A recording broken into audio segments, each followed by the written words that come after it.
When I see this guy, he name na Olisa Agbakoba, the former Nigerian Bar Association president, MBA.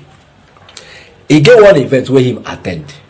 And inside that event, Presido Bola Tinubu dey there. President of the Senate, Akpabio, dey there. And some other dignitaries. This Olisa Agbakoba, renowned lawyer, he no waste time to talk wetin he wan talk.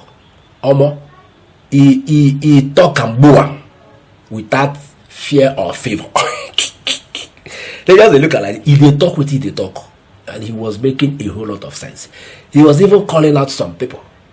Not names, actually. He was calling out the modus operandi of some people who don't make sense. You understand? And they are key players in the politics of this country. They hear me. Now they be say this country no good. He call out now. Now for you. I beg, I don't want to talk too much. Make una help me see as Olisa Agbakoba take table this matter of national interest before the president, the Senate president, and other dignitaries. All of the judges like this, they look up. In fact, some people are now taking notes because just they write something, they jot. Maybe could help me watch this video. President Tinubu here had a petition, P2B versus President Tinubu. When I checked all the petitions, I actually found out that the petitions would have been best addressed to INEC. P2B has no quarrel with Mr. President. If you look at what he stated in his petition, it was like a referee refereeing a match and allowing a goal for Chelsea. And then Chelsea petitions against, say, Arsenal. Well, it's not Arsenal's. It's the referee. So we need to adopt the Kenyan model. The Kenyan model is very simple. A petitioner presents a petition which, if it raises reasonable cause, it convokes a tribunal. The tribunal turns to their own INEC, not to the respondent. They justify the election. Were the PVCs working? Was the BVACs working? Those are not issues that would concern Mr. President. Those are issues that would be addressed to the Election Management Board. In that way, you will find that the pressure will now turn to the Election Management Board to do their work properly. Because when there's a challenge, the petitioner and the respondent don't fight each other. It is the INEC that carries the brunt. Once that is done, and I was a member of the OOoooo panel, everything will change. As the president of the Nigerian Bar Association between 2006 and 2008, I know we have suffered legal failure. If you suffer heart failure, you are dead. So for all intents and purposes, we don't have an effective legal system. And in my practice, a lot of clients come and say, if we invest, how long would it take us to go through the courts? And when I say 5 to 10 years, they don't want to come. So if we're looking for investments, we've got to decapitate the legal system of Nigeria. We have to rewrite it. It can't stand. It's too old-fashioned. The same thing with the judicial system. You know, it's sort of ironic for me to say this, not only as a former president, as a senior advocate, as a former member of the Nigerian Judicial Commission. But when my dad was CJ of East Central State, we all wanted to protect the judiciary from military incursion. So we ring-fenced the judiciary. So everybody is afraid. No, don't touch their money. Don't do this, don't do this. And that philosophy carries forward today. The judiciary should not be as aloof as it wants to make out.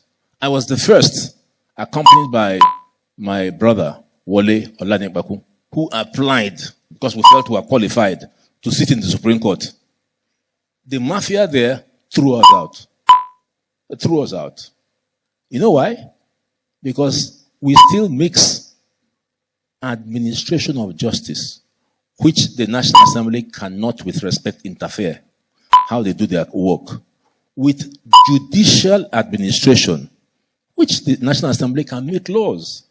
There should be a law governing the process of appointment of senior judges. We can't leave it to the National Judicial Council. All the Constitution says is, once you are 15 years, you are qualified. But the National Judicial Council and the Supreme Court judges have formed a mafia. And we don't get there. And the Supreme Court is this is, with the greatest respect, the worst Supreme Court I have seen in my 45 years of practice. It has to change. You don't see him. He talked about electoral reforms and the constitution. He said even during the last battle in the Supreme Court, both the, what do they call them, Court of Appeal, sitting as a tribunal court, say the justices can't behave like, say, the people, petitioners, that's P2B. You understand? Say P2B, they fight with Mr. President. Say no be so. Say if you look through the petition where P2B carry enter court, say the petition was hammering on the electoral umpire, INEC, with their head, which is their name, Mahmoud Yakubu. Say now then they go question, say, why this thing go like this? Why this thing go like now them they are supposed to bear the brunt. But no, they leave INEC where they supposed to attack. They attack petitioners. You did not do your job where they forget. In fact, it got to a point. INEC was defending the APC. APC was defending INEC. The justices was also defending both the INEC and what do they call them, APC, leaving the petitioners on their own. Oh, I don't hear him. Him also talk about the way where they collect Supreme Court justices. Say how, Kwano? You leave everything for the siege, they say Judiciary Council, National Judiciary Council, and the Chief Judge of the Federation. You could leave everything for them. Say no, you know they work like that. Say it's supposed to be, say there should be a legislature, law. What we say, you go talk and say, oh Benny, if you feel like you don't reach, apply. They go scrutinize you. If you pass, you enter. Let me say you leave everything at the discretion of NJC and the Chief Judge. Say how corruption over there. Say him during his own time, during his own prime in this profession, with one other person, they wrote to be considered to be justices of the Supreme Court. But that there are a set of mafians. Mafians they turned it down. He said that the worst Supreme Court where him don't ever see in his 45 years of practice. Say now mafias they there, say no be justices. Now mafias, now they inside that Supreme Court. How then do you expect to get justice from mafians? Say it's not possible. Say a whole lot of things need to be put into perspective. I have this country and that constitution, some sections of that constitution will not make sense. That is outdated. They go come out and finish. Then Hajie this country. If they give this assignment to Akpabio as Senate President, constitutional reform, and then you will see this country work. You saw that they judge Abi. Then hear Abi, they know here. Then go hear Amo. Then go judge. Then go reach where they want go. They go carry and throw inside water. I hear now. The aim is to make money, not to make life better for Nigerians, or even to make the electoral process better. Because they are the highest beneficiaries now. How they go spoil something where they benefit from? It's not possible. Olisa, Agbakoba, you try. Now, man, you be. At least you spoke. You don't speak up. If they hear, fine. If they don't hear, fine. But at least, equally bojigi. Now, where are they respect you? You hear me, ba? I'll go see Ona later.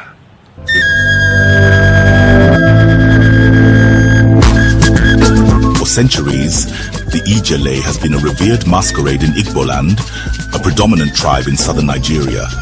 The Ijele is a grand spectacle that commands respect, awe, and celebration. Today, Innocent Vehicles brings you the Ijele in a new form. A majestic, robust, and monolithic pickup truck designed to leave an indelible mark in the annals of automotive history.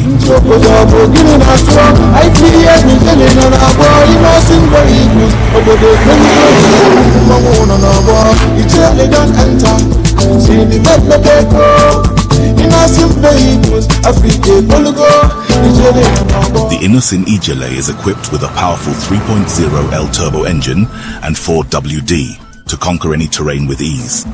Make way for the Innocent Ijele, innocent vehicle, the pride of African roads.